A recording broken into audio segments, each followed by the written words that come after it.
Assalamualaikum warahmatullahi wabarakatuh. Apa kabar anak-anak? Semoga kalian sehat dan semangat belajar dari rumah. Nah, anak-anak, materi yang akan Ibu bahas hari ini yaitu materi kelas 5, tema 3, subtema 3, muatan pembelajaran IPS tentang pembangunan sosial budaya. Nah, anak-anak, setelah kalian belajar nanti, diharapkan kalian dapat menjelaskan yang pertama, pengertian pembangunan sosial budaya. Yang kedua, contoh-contoh pembangunan sosial budaya. Yang ketiga, contoh-contoh keragaman sosial budaya di Indonesia. Yang keempat, manfaat keragaman sosial budaya bagi masyarakat dan juga bagi pembangunan nasional. Oke, siap? Semangat!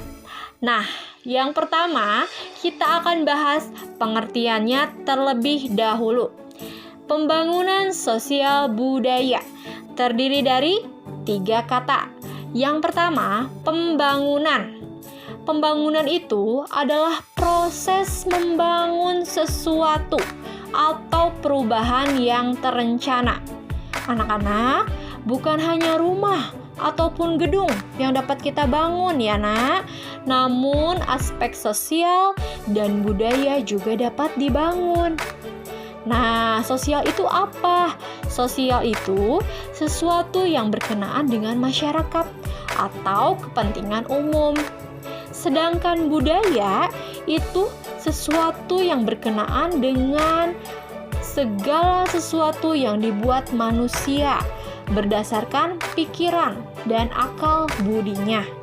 Jadi, pembangunan sosial budaya itu adalah proses perubahan dalam bidang sosial budaya yang direncanakan untuk meningkatkan kesejahteraan dan kualitas hidup masyarakat.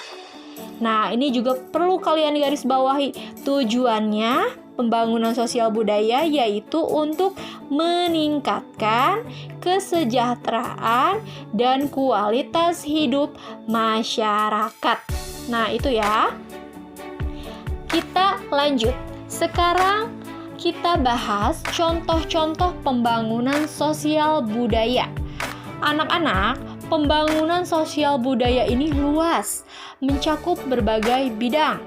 Ada bidang kesehatan, kesejahteraan sosial, kependudukan, kebudayaan, kesenian dan pariwisata, bidang kedudukan dan peranan perempuan, bidang pemuda dan olahraga, dan juga bidang pertanian. Nah, kita bahas satu persatu ya. Yang pertama, bidang kesehatan. Bidang kesehatan contohnya adanya pelayanan kesehatan yang baik, yaitu program perbaikan gizi masyarakat, program lingkungan sehat. Nah, selanjutnya bidang kesejahteraan sosial, yaitu penyediaan lapangan kerja dan juga adanya bantuan sosial. Bidang kependudukan contohnya program keluarga berencana. Program ini untuk mengurangi tingkat kepadatan penduduk. Selanjutnya, bidang kebudayaan, kesenian, dan pariwisata. Contohnya, adanya kegiatan kesenian, baik di sekolah maupun masyarakat untuk melestarikan budaya. Selain itu juga kegiatan mengembangkan pariwisata yang ada di Indonesia. Yang kelima, bidang kedudukan dan peranan perempuan. Nah, anak-anak, baik laki-laki ataupun perempuan itu memiliki kesempatan yang sama untuk mengenyam pendidikan, berkarya, dan juga berkontribusi sesuai peranannya masing-masing. Yang keenam, bidang pemuda dan olahraga. Contohnya, adanya pendidikan olahraga di sekolah dan masyarakat. Nah, ini itu fungsinya untuk menumbuhkan budaya olahraga dan meningkatkan kualitas kesehatan masyarakat. Selain itu juga adanya pembinaan olahraga. Fungsinya untuk tercapainya prestasi di bidang olahraga.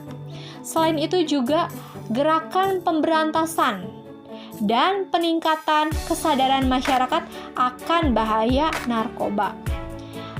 Yang terakhir, bidang pertanian. Contohnya, dibentuknya organisasi P3A. Apa itu P3A?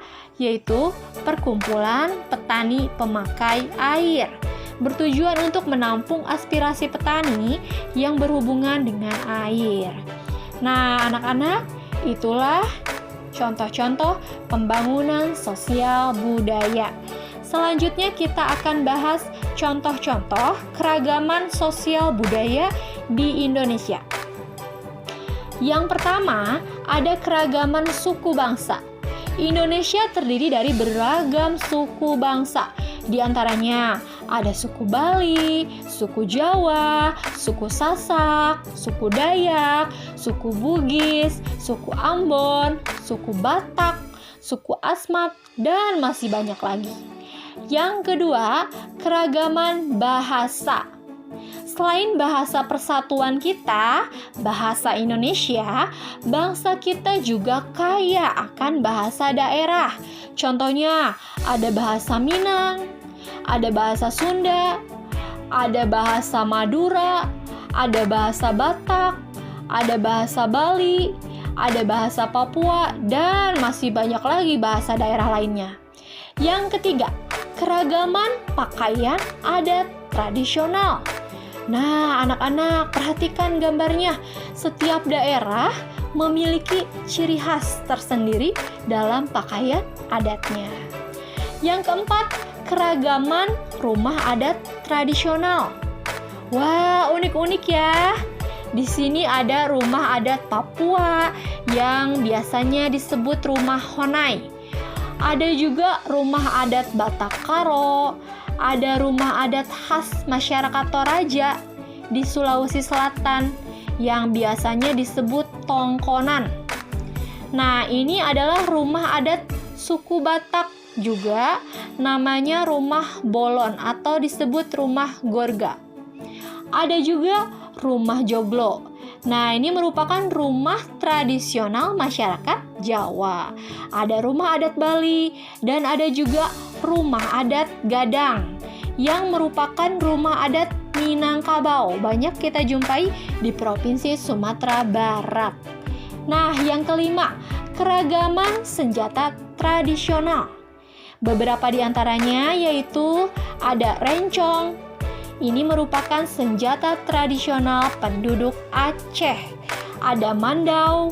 Ini merupakan senjata tradisional suku Dayak. Ada keris, merupakan senjata khas suku Jawa, terutama Yogyakarta dan Jawa Tengah. Ada juga kujang. Nah, ini merupakan senjata yang dipakai masyarakat Sunda di masa lalu. Yang kelima, ada badik. Nah, ini dikenal sebagai senjata tradisional suku Bugis dan Makassar. Kemudian ada celurit.